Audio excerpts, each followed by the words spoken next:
was a little girl, afraid of the big wide world. She grew up within her castle walls.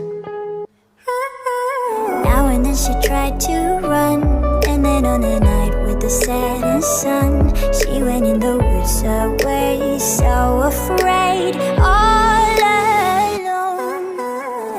They warned her, don't go there, there's creatures who are hiding in the dark. Then something came creeping, it told her, don't you worry, just follow everywhere I go.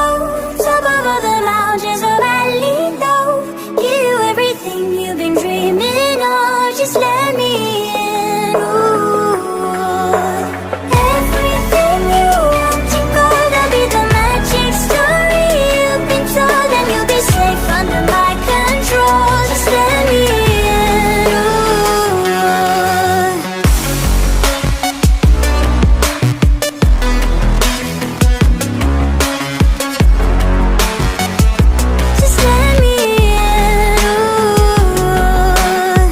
She was hypnotized and walking on cold thin ice.